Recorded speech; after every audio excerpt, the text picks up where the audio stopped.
precarización laboral, con lo cual, al no haber erogación presupuestaria garantizada, la verdad es que vamos a tener que redoblar esfuerzos para que el cupo laboral trans sea una realidad, por supuesto en todas las instancias, pero también en las universidades que han sido invitadas a adherir a una ley que por otro lado no contempla los puestos laborales como parte de una negociación colectiva. Nosotros lo que venimos haciendo es trabajando desde el año pasado, lo quiero señalar muy claramente esto, con la Cátedra Libre de Estudios Trans de la Facultad de Filosofía y Letras de la UBA, que es la única cátedra de estudios trans de la Argentina, y con docentes trans. Quiero señalar esto porque uno de los problemas con el cupo laboral trans es que muchas veces es pensado, y con las políticas de inclusión trans, es pensado por personas cis, es decir, por personas que le fue asignado un sexo al nacer administrativamente y su construcción de género se autoperciben de modo tal que coincide con ese sexo asignado al nacer. Y que por lo tanto poca idea tienen, aún con sus mejores esfuerzos, de lo que realmente, digamos, de lo que realmente afecta al colectivo o a la población trans. Y si no, digamos, tres cosas que suelen ocurrir es lo que se llama el tokenismo, que es, bueno, incluir entre un colectivo de personas cis, no sé, 2 o 3 personas trans, como para decir, como el chiste de Groucho Marx, o el chiste ese de incluir o 3 personas judías o 3 personas negras, de modo de somos muy democráticos, pero en realidad siguen decidiendo las personas cis. La explotación del trabajo activista de las personas trans sin un reconocimiento laboral, y además, en algunos casos, la inclusión laboral de personas trans con un nivel de violencia laboral terrible, porque se incluye, por ejemplo, para personal, no sé, de limpieza, a personas con título universitario, pero además después no se le asignan tareas.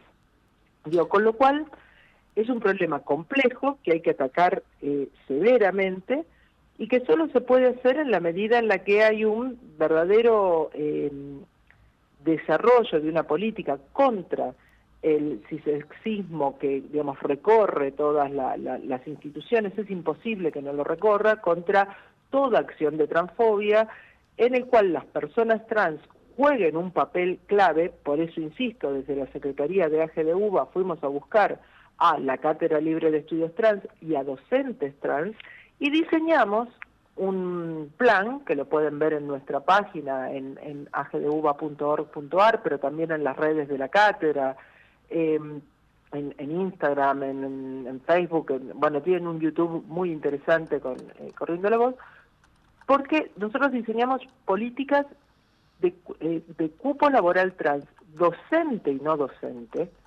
Esto quiero aclararlo. En general aparece la idea de que el cupo laboral trans es solo para no docentes. Hay docentes trans. Hay docentes trans y hay personas que pueden ocupar cargos de docentes trans, docentes, investigación, docentes de grado, investigación, extensión, y también todo un plan de inserción trans. Yo uso trans como hiperónimo para dar cuenta de las múltiples identidades de género, que incluye, sino la representación es que si hay personas trans en la universidad son estudiantes de primer año, que después abandonan, lo cual no es cierto, pero que en todo caso lo que hay que hacer, digo, no son las únicas personas trans que hay, lo que hay que hacer es desarrollar una política de inserción, permanencia, egreso y continuidad. Entonces, en ese cuadro es que hemos desarrollado, insisto, un proyecto con un relevamiento que llevaría a cabo la Cátedra Libre de Estudios Trans, pero lo primero que pedimos es salarios para la Cátedra Libre de Estudios Trans, porque quiero señalar que los compañeros están, y la compañera que está en la cátedra, trabajan ad honorem. Claro. Es más, voy a ser más precisa, no trabajan ad honorem. Tienen una designación de equipo docente, es decir, ni siquiera están designados bajo las formas del escalafón de trabajadores docentes universitarios, que es ayudante de primera, JTP, adjunte, etcétera. Es por esto que lo primero que estamos pidiendo es que se les asigne el salario a las personas trans que ya están trabajando como primer paso, que esas personas, que además son especialistas, puedan desarrollar, además la confidencialidad, etcétera, un plan, un relevamiento para una primera etapa de inclusión laboral trans y además una inserción trans para estudiantes y para egresados, para después ampliar hasta poder llegar al 1%. Y mientras tanto, llevamos a la paritaria nacional el reclamo de la partida presupuestaria necesaria para instrumentar esto. Sí, que no es un dato menor, profesora. De hecho, es un trabajo que tiene que ver con lo cultural, tiene que ver con la apertura, tiene que ver con el respeto y tiene que ver también con la militancia de muchos sectores sociales que han trabajado en pos de la ampliación de derechos, que en muchos casos, decíamos, profe, queda en el plano de lo declarativo y no se plasma luego en las acciones en concreto. En ese sentido, estas políticas que están fomentando, ¿qué cuestiones básicas, puntuales, están justamente incluyendo? Estoy absolutamente de acuerdo con vos. Hay un término muy habitual en los estudios de género que es pinkwashing, pero yo que vengo de letras, uso el mismo término que usaste vos, que es políticas declarativas. Entonces, se declara que hay cupo laboral trans, pero sigue sin haber atención en hospitales, sigue sin cumplirse la ley de identidad de género, sigue habiendo todo tipo de cisexismo, donde se supone que las personas cis, es decir, las personas a las que nos asignaron un sexo al nacer, yo insisto en esto, se nos asigna un sexo al nacer, y si después la construcción de género se corresponde con la expectativa social que hay respecto de ese sexo asignado al nacer, bueno, entonces no, digamos, no hay mayores problemas. Pero cuando eso no ocurre, es decir, cuando las personas son trans, entonces, ¿qué aparece? Bueno, aparece toda una carga cisexista donde se supone que las personas cis somos auténticas, mientras que las personas trans deberían explicitarlo. ¿Por qué deberían explicitarlo? ¿Por qué deberían dar cuenta de eso? La necesidad de tener un relevamiento confidencial, por ejemplo, para llevar adelante un cupo laboral trans en serio en las universidades, es en primer lugar reconocer que hay personas trans y que hay cisexismo y que hay transfobia, que hay acciones de violencia, pero acciones de violencia no solo entre colegas, por ejemplo, que hay acciones de violencia administrativa. Una persona trans pasa por un montón de problemas a la hora de actualizar su documentación, por ejemplo. Pero además hay una violencia curricular, porque sigue habiendo contenidos patologizantes.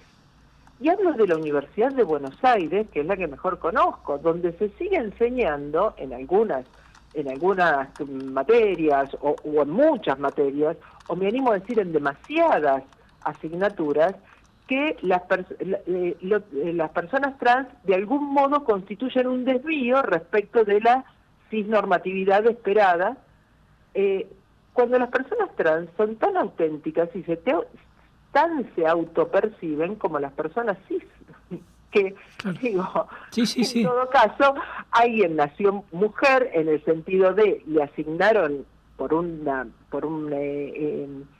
acto administrativo el sexo mujer, digamos, y después se construyó como mujer, y entonces se autopercibe como mujer, al igual que como se autopercibe como mujer una mujer trans, al igual que como se autopercibe como varón un varón trans, y al igual que como se autopercibe una persona no binaria como persona no binaria. Sí, no hay diferencias.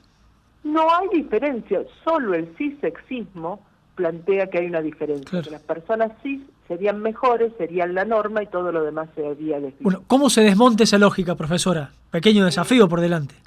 Bueno, nosotros hicimos algo de lo que estamos realmente orgullosos, que es lo siguiente. Armamos un curso de capacitación en AGD a cargo de 2 profesores, 2 hombres trans de la Cátedra Libre de Estudios Trans, y esta capacitación fue hecha gratuita para quienes tomamos la capacitación. Yo fui estudiante de ese curso, y por supuesto paga para quienes daban la capacitación, paga a través de los fondos de capacitación que se consiguen en las luchas paritarias con el gobierno nacional. Es decir, ese curso fue pago, en definitiva, por el Estado Nacional y no por los aportes de trabajadores afiliados al sindicato.